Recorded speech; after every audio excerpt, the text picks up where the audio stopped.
years of relentless police work, Tom Dove's investigation of the murder of Jack Jesse had generated enough evidence to fill this mail cart, all apparently for naught. The suspect and his key to cracking the case had skipped the state and Detective Dove's jurisdiction. We were so close. The Jesse family sensed Dove had been beaten, and Sandra Jesse had won, had gotten away with murder. I'd put his pictures away. I couldn't sit. It's tough, because he was so fantastic. Put his pictures away. I had to. It just was Couldn't too look much. at him. I couldn't look at him. At the Dove home, Tom's wife Patty began to worry about her husband's health. He tends to hold things in, and you can't hold in that kind of frustration and emotion without starting to affect you. I mean, with that kind of stress, it takes a toll on them physically and mentally. That's what you worry about. Exactly what I worry about. Because she knew if he didn't solve the Jesse case, he might die trying. He's like a dog with a bone. He's going to take it, and he's going to do it until it gets done. Dove was not alone, mind you. There was a prosecutor, too, who shared his dogged conviction. A man named Michael Murray, who wanted Sandra Jesse and her group just as badly as Dove. This case seemed to be full of obstacles. It would have been probably forgivable just to let it go at that stage, on some level. Maybe to some people. So Murray and Dove cobbled together a legal long shot. They flew to Phoenix, presented their evidence to the state attorney general, pleaded for an Arizona wiretap warrant. And they got it. The game was back on, if they could make it work. We were going to try to set a trap for 3 people and keep track of those 3 people, and I wasn't sure if it was going to work or not. If it didn't, In the back of my mind, I gave it probably a 30% chance of success. but you're giving yourself a 70% chance of being a goat at the end of the day. It had to be perfect. We were only going to get 1 try. So Tom began to compile a team of investigators, even called Darren Wyatt, the first detective on the case, to see if the Placentia PD wanted in. And I just said, let me fall at your feet and do what we can to help. I felt like, hey, look, this is going to be good. The Phoenix PD also provided scores of officers, so by game day, Dove had close to 100 cops working the case. I reminded him of that mousetrap game you played when you were a kid, in that this huge ball bearing was going to have to go through a tremendous amount of obstacles that were kind of thrown together in order to lower the trap and catch the mouse. And anywhere along the line, there could be a snag. There could be something that we hadn't planned for that could throw this ball completely off the board. Okay, so what was the plan? What was the nature of your trap, of your mouse trap? We believed that if we did something to get these people uptight, if we were able to rattle the tree, if we were able to put some fear into them, that maybe the police were onto them, that they would talk about the murder of Jack Jesse.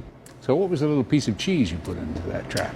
We mailed a simple copy of the newspaper article when Jack Jesse was murdered anonymously to Sandra Jesse, Tom Ehlert, and Brett Schraben.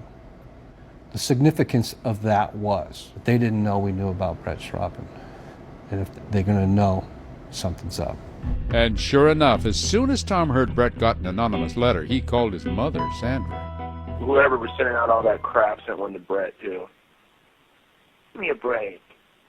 Really? You're kidding. No, why wouldn't I kid about something like that? They sent one to Brett. Yep.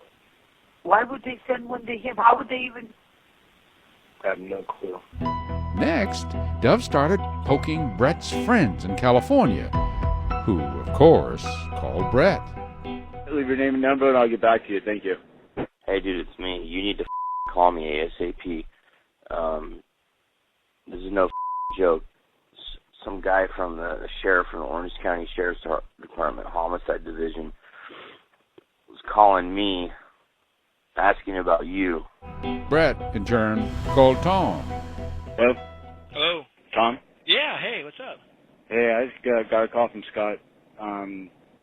The Orange County Homicide Division Uh-huh. called Scott, left a message on his answer machine. They want to talk to him about me. About you? Yeah. What are you on right now? I'm on my cell phone. Are you comfortable or no? No. That little mousetrap ball was making its way through the maze. But after a few days of the game, Sandra, Tom, and Brett began to wonder if they were getting played, suspected their phones were tapped, maybe even their houses bugged. I want to talk to you for a couple seconds, but that's fine. Okay. No. Well, no, I don't want to talk. No, I'd rather just pick you up and go back to the church or something. I don't want to talk to you. I don't want. Well, I mean, just somewhere outside, Oh, okay. away from your place or my place, Okay. and not on the cell phone. So. Okay. Okay. When would you have time? Now. And so they started meeting in shopping centers.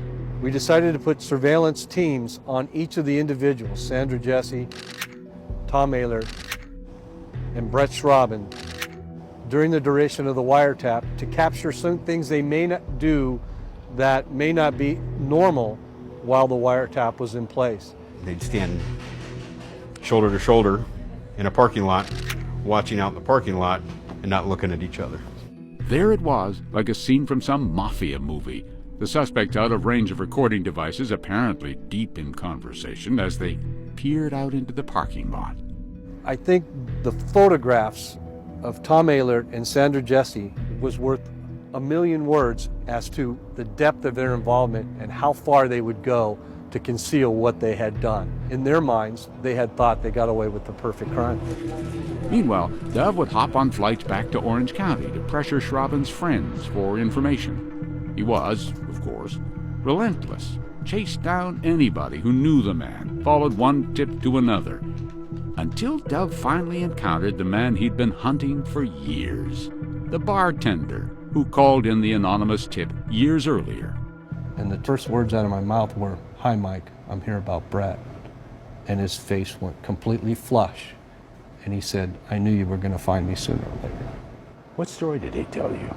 That Schraben, for whatever reason, had confided in him and told him specific details of the murder of Jack Jesse, including his involvement. That was a huge, huge quantum leap for us in putting this case to rest. Now the time had come to spring the trap. Brett Schraben was arrested, and soon thereafter, Sandra Jesse herself was in handcuffs, finally to be held accountable for Jack Jesse's murder. That was wonderful. Best 3-day weekend I had. Oh, me too. That was a pretty good day. Yeah. Didn't last. For one thing, Tom was not arrested. Insufficient evidence, said the prosecutor. And then as he rolled out the case against the others, that little ball came off the track again. This time it happened at Sandra's preliminary hearing. Judge ruled there wasn't enough evidence to hold her. She was free to go. Oh, I sobbed all the way home. I don't even know how I made it back to Murrieta from Santa Ana. Only Brett Schraben was to face a murder trial. It was the summer of 2006, 8 years after Jack Jesse's murder. And justice? Not yet, if ever.